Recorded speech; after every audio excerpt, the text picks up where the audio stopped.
In 1903, a family portrait was taken in a small town in Massachusetts.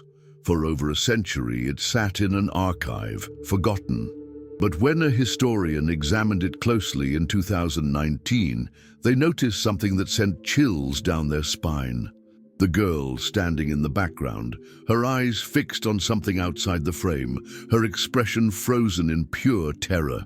Today, we're going to uncover the story behind this haunting photograph and the dark events that followed its discovery. If you're enjoying this content, don't forget to leave a like. It really helps the channel grow. Before we begin, I also want to mention that I'm developing another channel where I explore even more mysterious content, so stay tuned for updates on that. Now let's dive into this disturbing mystery. The Berkshire County Historical Society occupied a modest brick building on Main Street in Pittsfield, Massachusetts. Its basement archive held thousands of photographs, documents, and artifacts dating back to the town's founding in 1761. Most items gathered dust, waiting for researchers who rarely came.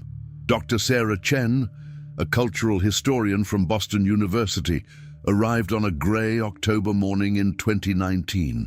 She was researching middle-class family life in early 20th century New England. The archivist, an elderly man named Robert Whitmore, led her down creaking wooden stairs into the climate-controlled basement. "We have about 3,000 photographs from 1890 to 1920, Robert explained, gesturing to rows of filing cabinets. "Most aren't catalogued. You'll be doing us a favor by going through them." Sarah spent the first week methodically examining cabinet after cabinet. Portrait after portrait showed stern-faced families in their Sunday best, standing stiffly before painted backdrops. The photographs followed a pattern. Father seated, mother standing beside him, children arranged by height. On Friday afternoon, Sarah opened a manila envelope marked only with 1903 Ashwood Estate. Inside was a single 8 by 10-inch photograph, remarkably well preserved. The image showed a wealthy family of 5 on the steps of a grand Victorian mansion. The father, perhaps 40 years old, wore a dark suit and held a gold pocket watch. The mother, younger by a decade, had her hand on the shoulder of a boy around 12. Twin girls, maybe 8 years old, stood to the right, wearing identical white dresses with lace collars. Sarah almost returned the photo to its envelope. Then something made her look again. Behind the family, partially visible through a first-floor window, stood another girl. She appeared to be around 10 years old, with dark hair pulled back severely from her face. While the family stared directly at the camera with the typical solemnity of the era, this girl's head was turned sharply to the left. Her mouth hung slightly open. Her eyes, even in the faded sepia tone, seemed impossibly wide. Sarah felt an inexplicable chill. She pulled out her magnifying glass and examined the girl more closely. The child's expression wasn't merely surprised, it was terrorized. Every muscle in her visible face appeared taut with fear. Her hands, barely visible at the bottom of the window frame, seemed to be gripping the curtain. "Robert!" Sarah called out, her voice echoing in the quiet basement. "Can you come here?" The archivist shuffled over, adjusting his thick glasses. Sarah pointed to the girl in the window. "Do you know anything about this photograph? Who's the girl in the background?" Robert squinted at the image. His face paled slightly. I've never noticed her before. That's the Ashwood family. Thomas Ashwood made his fortune in textiles. They had 3 children, the boy and the twin girls. This was taken at their estate just outside town. "But there are 4 children in this photo," Sarah said. "Who's the girl in the window?" Robert shook his head slowly. "I don't know. The Ashwoods only had 3 children according to all records. The estate burned down in 1904, just a year after this was taken. The whole family perished in the fire." Sarah felt the temperature in the room drop, though she knew it was just her imagination. All of them. Thomas, his wife Margaret, and the 3 children. It was a tragedy. The fire started in the middle of the night. By the time neighbors saw the flames, it was too late. Robert paused, frowning at the photograph. There's no record of another child. That evening, Sarah couldn't stop thinking about the photograph. She'd scanned it at high resolution and uploaded it to her laptop.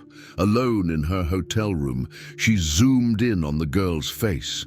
The terror in those eyes seemed to pierce through more than a century. What had she been looking at? What caused such fear? Sarah began researching the Ashwood family fire. Newspaper archives from 1904 described it as mysterious and unusually destructive. The blaze had consumed the entire three-story mansion in less than 2 hours. Investigators found the bodies of all 5 family members, though they were burned beyond recognition. Dental records, primitive by modern standards, confirmed the identities. But the newspapers mentioned only 3 children. If you're enjoying the video so far, leave a like and subscribe to the channel. It helps tremendously. The following Monday, Sarah returned to the Historical Society with a list of questions. She wanted to see property records, census data, anything that might explain the mysterious 4th child. Robert met her at the door, his usual friendly demeanor replaced with obvious unease. "Dr. Chen, I need to show you something. After you left Friday, I couldn't stop thinking about that photograph. I went through our files on the Ashwood estate." He led her to a reading table where several documents lay spread out. This is the census from 1900. The Ashwood household included Thomas, Margaret, their son Theodore, the twin daughters Elizabeth and Catherine, and 3 servants. Sarah scanned the document. No other children. Right. But look at this. Robert slid another paper forward. A handwritten letter dated March 1903, just months before the photograph was taken. The elegant script was difficult to read, but Sarah made out the signature. Margaret Ashwood. The letter was addressed to Margaret's sister in Boston. Most of it discussed mundane matters, weather, society events, Theodore's progress at school. But near the end, one paragraph made Sarah's breath catch. "I write to you in confidence, dear sister, regarding the matter we discussed last December. The girl has been with us 3 months now. She rarely speaks and seems frightened of everything.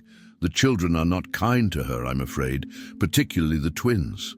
Thomas insists we've done the Christian thing, but I confess the situation troubles me greatly. She watches us with such strange eyes." Sarah photographed the letter with trembling hands. "Who is she talking about?"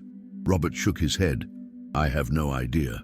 There's no record of the Ashwoods taking in a foster child or ward, no adoption papers, no legal guardianship documents. Maybe she was a servant's child? The servants listed in the census were all single. And Margaret's tone in the letter, she calls her the girl, not by name. It's strange." Sarah spent the next 2 weeks immersed in research. She combed through church records, school enrollment lists, and local newspaper archives. The Ashwoods attended St. Matthew's Episcopal Church. Their children were educated by private tutors. Thomas served on the town council. Margaret organized charity functions. They were, by all accounts, a respectable, prominent family. But nowhere could Sarah find any mention of a 4th child. She contacted Margaret's descendant, a great-great-nephew named James Thornton, who lived in Connecticut. When she called, his voice grew cold at the mention of the Ashwoods. "My family doesn't talk about them," he said. "There's always been something off about that whole tragedy. Do you know anything about another girl living with the family?" A long pause. "What girl?" Sarah described the photograph and Margaret's letter. James was silent for so long she thought he'd hung up. "Mr. Thornton, my grandmother, Margaret's niece, told me something once when I was a teenager. She said her aunt had secrets. That's all she would say. When I pressed her, she got upset and told me to never ask about the Ashwoods again. Did she mention a child? No, but she did say one thing that always stuck with me. She said, 'Some families bury their shame, but the Ashwoods hid theirs in plain sight.' I never understood what she meant." After the call, Sarah returned to the photograph. She'd been avoiding the obvious question because it seemed too dark, too Victorian Gothic to be real. But Margaret's letter suggested something troubling. The girl who rarely speaks and seems frightened of everything. The children who are not kind to her. The way she's positioned in the photograph, visible but separate, inside while the family poses outside. Sarah began researching child labor laws and domestic servitude in early 1900s Massachusetts. What she found disturbed her. While formal slavery had ended decades earlier, children, particularly orphans and children of immigrants, often lived in conditions barely distinguishable from servitude. They worked in mills as domestic servants or were placed out with families who promised care but delivered exploitation. The practice was technically legal if the child was a relative or if guardianship papers existed. But many children simply disappeared into households, their existence unrecorded and their treatment unregulated. Could the girl in the window have been such a child? Sarah contacted Dr. Michael Torres, a colleague who specialized in historical photography analysis. She sent him the high-resolution scan and asked if he could enhance the image or determine anything about the girl's positioning. 3 days later, Michael called her. His voice was strained. "Sarah, I've been analyzing photographs for 15 years. I've never seen anything quite like this." "What do you mean?" "The girl in the window, her position doesn't make sense photographically." In 1903, exposure times were still relatively long, usually 2 to 5 seconds for outdoor shots. Everyone had to remain perfectly still. Look at the family. They're frozen in perfect stillness, typical of the era. And the girl's position suggests motion. Her turned head, her open mouth, the way her hands grip the curtain, these indicate movement. She should be blurred if she moved during the exposure, but she's not. She's perfectly sharp. Sarah frowned at her laptop screen. "What does that mean?" "It means she was holding that exact position, that expression of terror, for the entire exposure time. She maintained that look of fear for several seconds while the photographer worked. The implications made Sarah feel sick. What child could hold such an expression of terror artificially? What had been happening in that house? Leave a comment below about what you think is happening in this story so far. Sarah decided to visit the site of the former Ashwood estate. According to property records, the land had been sold in 1905 and remained undeveloped for decades. In the 1960s, a small subdivision was built there. She drove out on a cold November afternoon. The subdivision consisted of modest ranch houses built in identical styles. She parked on Ashwood Lane, the street name a grim reminder of what had stood there before, and walked to where the historical maps indicated the mansion had been. An elderly woman was raking leaves in front of a blue ranch house. Sarah approached her and introduced herself. "I'm researching the Ashwood family who lived here before the fire. Did you ever hear any stories about the property?" The woman, who introduced herself as Dorothy Mills, set down her rake. "I've lived here since 1968. People used to talk about strange things happening on this land. Mostly foolishness, if you ask me." "What kind of things?" Dorothy shrugged. "My husband, God rest his soul, said he sometimes heard crying at night, coming from the basement, he thought. We had the foundation checked multiple times, nothing there but concrete and dirt. I told him it was probably foxes or wind in the pipes." "Did he hear it often?" "For the first 10 years we lived here, maybe once a month. Then it stopped, or he stopped mentioning it. I never heard anything myself." Dorothy studied Sarah curiously. "Why are you asking about the Ashwoods?" Sarah showed her the photograph on her phone. Dorothy put on reading glasses and squinted at the screen. When she saw the girl in the window, her expression changed. "That's her," she whispered. "Her who?" "The crying. It was a child crying. I did hear it once, just once, about 40 years ago. It was the most heartbreaking sound I've ever heard in my life." Sarah's investigation took a darker turn when she discovered the official fire investigation report in the county archives. The document, yellowed with age and written in precise Victorian penmanship, contained details that had never made it into the newspapers. The fire began at approximately 2:30 a.m. on November 7, 1904. The estate's caretaker, who lived in a small cottage on the property, reported seeing flames in a second-floor window. By the time he reached the main house, the fire had spread to multiple rooms. He attempted to break down the front door, but found it locked from the inside, with what he described as unusual security, multiple bolts, and a wooden bar. The volunteer fire brigade arrived 20 minutes later, but the mansion was already engulfed. They found something peculiar. All the exterior doors and ground floor windows had been secured from the inside. The family hadn't tried to escape. The medical examiner's report was even more disturbing. The bodies, found in different parts of the house, showed no signs of attempting to flee. Thomas Ashwood was discovered in his study on the first floor. Margaret and the 3 children were in different bedrooms on the second floor. Their positions suggested they'd been sleeping when overcome by smoke, but there was something else, a notation at the bottom of the report, added in different handwriting. 6 bodies recovered, 5 identified. 6th remains unidentifiable, estimated age 8 to 12 years, female, found in cellar. Sarah's hands shook as she read the words again. 6 bodies, not 5. She immediately drove back to Pittsfield and confronted Robert with the document. The archivist's face went white. "I never saw this report. It's not in our collection.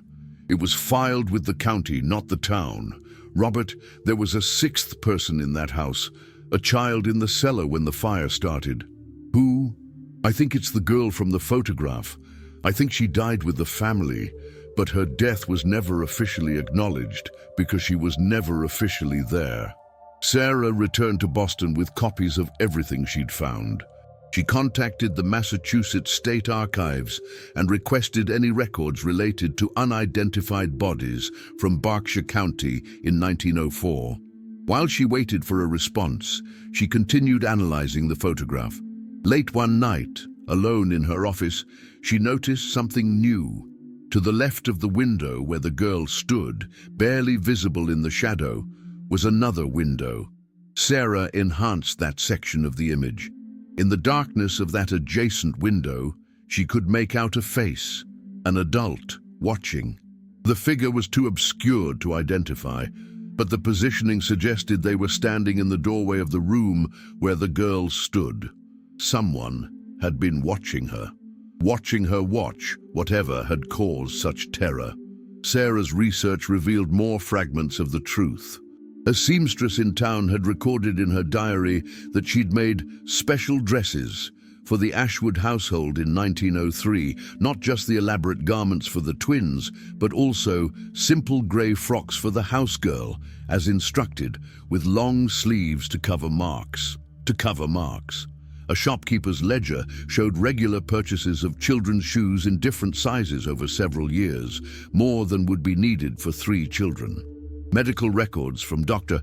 Harrison Bentley, the family physician, included a cryptic note from April 1903. Called to Ashwood Estate regarding child with injuries consistent with fall downstairs. Family declined hospital admission, prescribed bed rest and laudanum for pain. But there was no record of which child had been injured. Theodore, Elizabeth, and Catherine all appeared in school recitals and church services that same month. If this content is valuable to you, leave a like and subscribe to the channel. Your support means everything. The pieces formed a horrifying picture. The Ashwoods had kept a child in their home, hidden from official records. This child was likely subjected to abuse. The marks on her arms, the injuries Dr. Bentley had documented, her fearful behavior described in Margaret's letter. But why? And who was she? Sarah found a potential answer in an 1899 newspaper article about a fire at the Berkshire County Orphanage. 12 children had died. The article listed their names and noted that several other children had been placed with local families before the fire.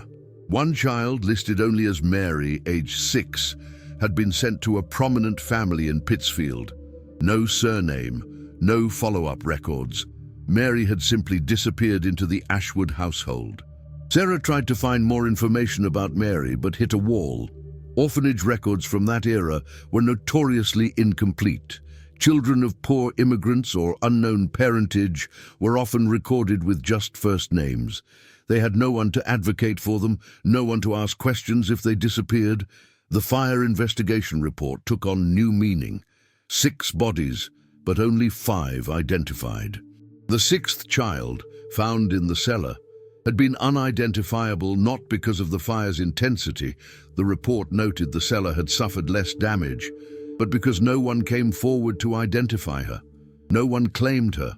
No one acknowledged she existed. Sarah contacted a forensic historian who specialized in Victorian-era deaths. Dr. Patricia Reeves reviewed all the documents. "This is more common than you'd think," Patricia explained over the phone. "Wealthy families often took in orphans or poor children as servants. Many were treated well, but some, well, they existed in a legal grey area. If something happened to them, there was rarely an investigation." But what about the fire? All the doors locked from inside. That's where it gets complicated. Some historians would argue it suggests the family was trying to keep something or someone inside.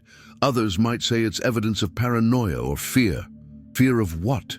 Patricia hesitated. Maybe they were afraid of what their secrets would look like in daylight. Or maybe they were afraid of the girl herself, of what she knew, what she'd witnessed. Are you saying they might have started the fire intentionally? I'm saying the evidence is ambiguous. 6 people died that night, Dr. Chen. 5 who were mourned and buried with full honors, and 1 who was never named, never claimed, never remembered. Until now. Sarah couldn't let go of the mystery. The photograph haunted her dreams. She'd wake at 3 a.m., seeing those wide, terrified eyes staring out from the window. In December 2019, she received a response from the Massachusetts State Archives. They'd found a file on the Ashwood fire, a supplementary investigation that had been sealed for 50 years and then simply forgotten. The file contained testimonies from servants who'd worked at the estate before the fire. One testimony from a housemaid named Emma Fitzgerald had been taken 3 weeks after the fire by a deputy sheriff. Sarah's hands trembled as she read, "I worked for the Ashwoods for 2 years, until March of 1904. I left because I couldn't bear what I saw anymore. They had a girl there, not their daughter, nobody's daughter according to them. She was maybe 9 or 10 years old. She lived in a small room next to the kitchen. She wasn't allowed to eat with the family or go outside. Mrs. Ashwood said she was simple and needed to be kept separate for her own good. But that wasn't true. The girl was sharp as a tack. She could read and write better than the Ashwood children. I caught her once reading Mr. Ashwood's newspaper when she was supposed to be cleaning. She begged me not to tell. The children, especially those twin girls, they were cruel to her. They'd pinch her, pull her hair, tell her she was nothing and nobody. Once, I saw them push her down the back stairs. She broke her arm, but the family just had Dr. Bentley set it at home. No hospital, no report. Mrs. Ashwood wasn't much better. She'd fly into rages and lock the girl in the cellar for hours, sometimes overnight. I heard her screaming down there once. Not screaming for help, screaming in pure terror, like something was happening to her that was worse than being locked up. I asked Mr. Ashwood about it once. He told me the girl was unstable and disturbed, that the cellar time was meant to calm her down. He said if I spoke about it to anyone outside the house, I'd never work in Berkshire County again. When I gave my notice, the girl grabbed my hand and whispered, "Please take me with you." I can still see her face when I said I couldn't. I should have done something. I should have told someone. Instead, I just left. After the fire, I tried to tell the sheriff about her, but he said all the bodies had been identified as family members and servants. He said I must be confused, but I wasn't confused. I knew that girl, and I know she died in that fire. One more thing. The day I left, I saw them taking that family photograph. They made the girl stay inside, away from the picture, but she was watching from the window. She wasn't looking at the camera, though. She was looking at something else, something off to the side. Her face, I'd never seen such fear. Whatever she saw that day, it terrified her more than anything the family had done to her. I think she knew something bad was coming.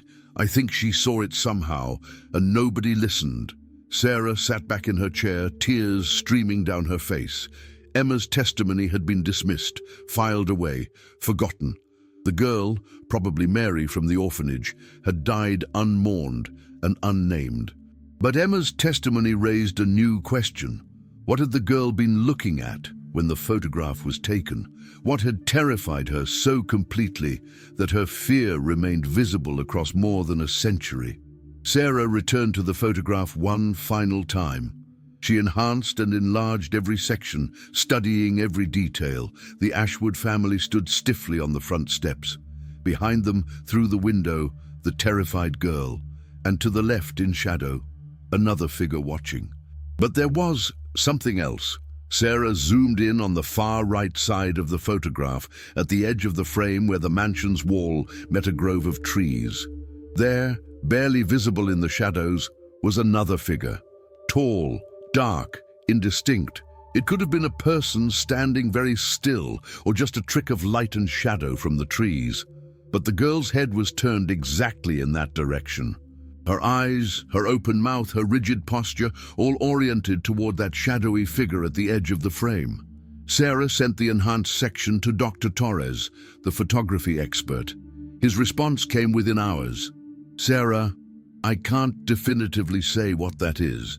It could be a person, a shadow, a photographic artifact. Cameras in 1903 sometimes created strange effects, especially at the edges of frames. But I'll tell you what bothers me. The depth of field suggests whatever that is. It's at approximately the same distance from the camera as the girl in the window. If it's a person, they were standing very deliberately positioned just at the frame's edge. If it was anyone from the household, why wouldn't they be in the photograph? Why stand there, hidden?" Sarah had no answer. She published her findings in the Journal of American Historical Studies in early 2020. The article documented Mary's probable existence and tragic death, the Ashwoods' pattern of abuse, and the apparent cover-up that followed the fire. She ended with a call for the unnamed child found in the cellar to be properly memorialized. The article generated significant interest.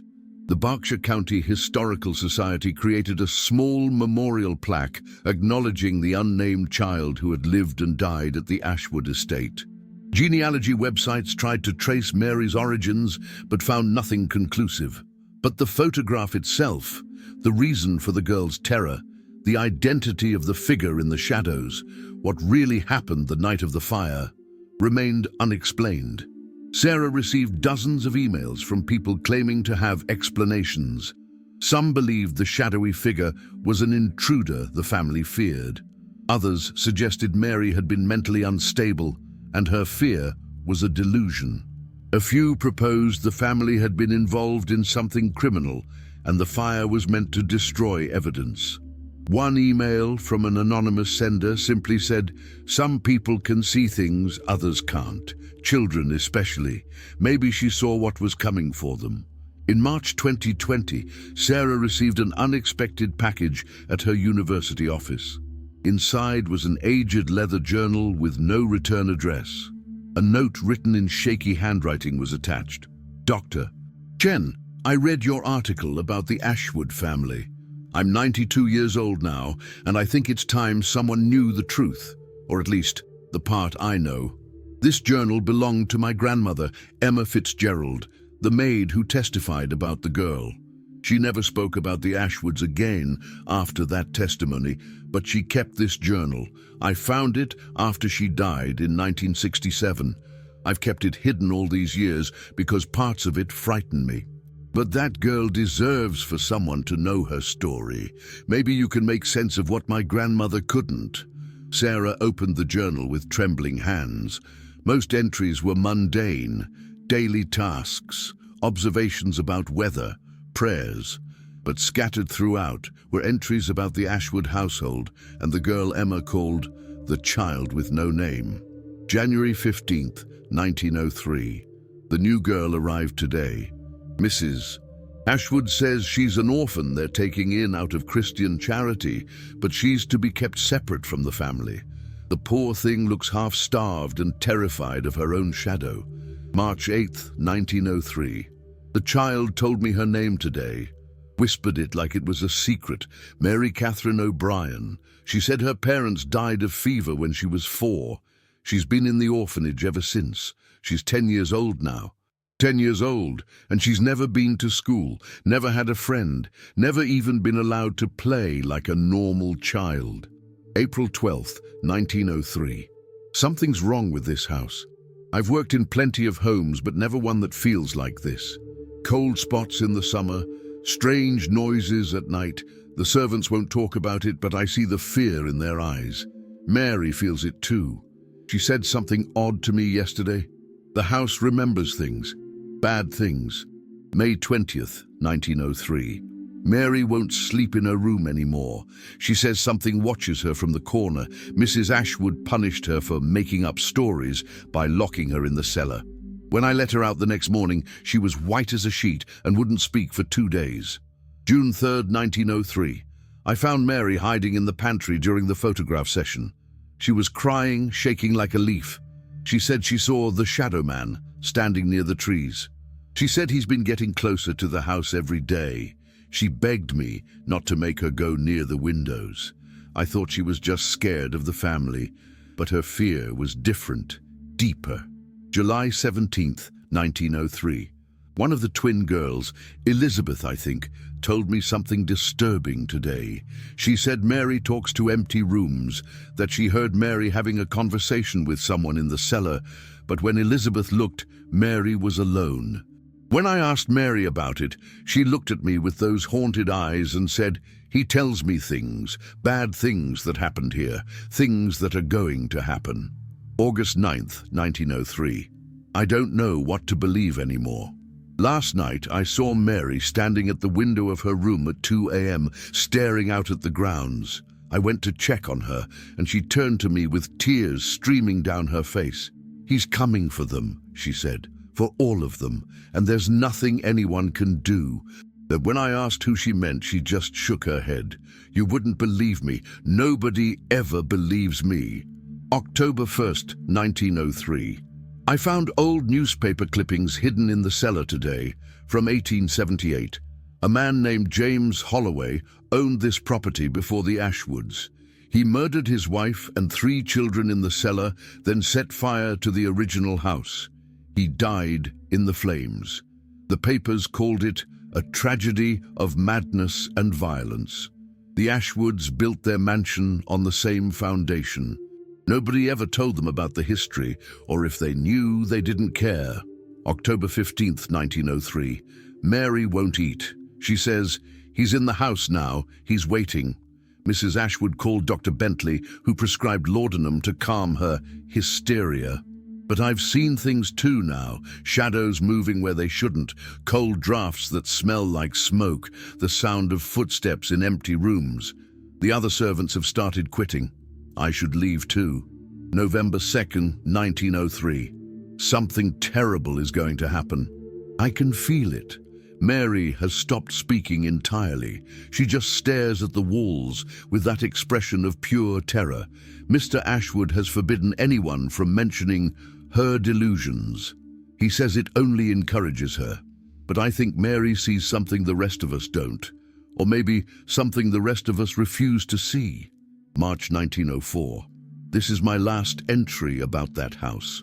I gave my notice today. I couldn't stay any longer. As I left, Mary gripped my hand and said the first words she'd spoken in weeks. "The shadow man says the house will burn again, just like before. He says everyone inside will burn. He says it's almost time."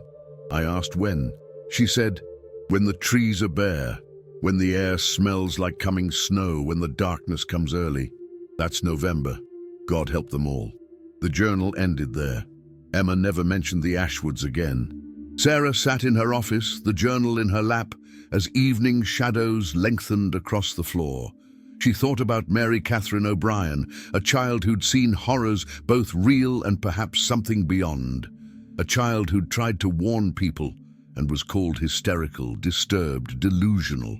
The fire had happened in early November 1904, exactly when Mary had predicted. Everyone inside had died. The doors had been locked from within. And afterward, a deputy sheriff's report noted something strange. The fire had started in the cellar, in the exact spot where James Holloway had murdered his family 26 years earlier. Coincidence? Trauma-induced madness on the part of the Ashwoods, or something else? Sarah had spent months investigating this mystery. She'd uncovered Mary's existence, documented the abuse she'd suffered, and ensured she was finally acknowledged and memorialized. But the core questions remained unanswered. Had Mary been mentally ill, traumatized by her treatment, seeing threats that didn't exist? Or had she genuinely sensed something others couldn't, a darkness that had lingered in that house since James Holloway's violence, waiting for the right moment to repeat history? The photograph offered no clear answers. The girl's terrified expression, the shadowy figure at the frame's edge, the dark presence Emma and Mary both claimed to sense, all of it could be explained by trauma, suggestion, coincidence, and the human tendency to see patterns where none exist. But it could also be something else, something that had watched the Ashwood family, biding its time, waiting to claim them in the same flames that had consumed James Holloway decades before. Sarah would never know for certain. Neither would anyone else. The truth had burned with the Ashwood mansion in 1904, taking 6 people with it, 5 who were mourned, and 1 who was forgotten, until a photograph revealed her presence more than a century later. The mystery remained unresolved, hanging in the air like smoke from a long extinguished fire. And perhaps that was fitting. Some questions aren't meant to be answered. Some secrets stay buried, no matter how deeply we dig. Mary Catherine O'Brien had tried to warn them. Nobody listened then, but now finally someone knew her name. Someone remembered her, and maybe in the end, that was all the justice she could ever receive. To be seen, to be acknowledged, to be remembered as real. The photograph of the Ashwood family still exists in the Berkshire County Historical Society archives. The girl in the window still stares out with those wide, terrified eyes, frozen in a moment of fear that transcended her death. And if you look very carefully at the edge of the frame, you can still see that shadowy figure, indistinct and unknowable, standing just outside the light. What it was, what she saw, remains a mystery. And perhaps some mysteries are better left unsolved. So there you have it, the haunting story of the 1903 portrait and the girl who should never have been forgotten. Mary Catherine O'Brien's existence was erased from history until one photograph revealed her presence and her terror. Whether what she saw was a manifestation of trauma, a psychological break, or something beyond our understanding, we'll never know for certain. What we do know is that she lived, she suffered, and she tried to warn people of danger, and no one listened until it was too late. If you enjoyed this video, leave a comment below. I love hearing your thoughts and theories about these mysteries. If you're not subscribed yet, please subscribe and hit the notification bell so you don't miss future videos. There are so many more mysteries waiting to be explored, and I want you along for every one of them. Thank you for watching, and remember, sometimes the most disturbing mysteries are the ones that can never be fully explained.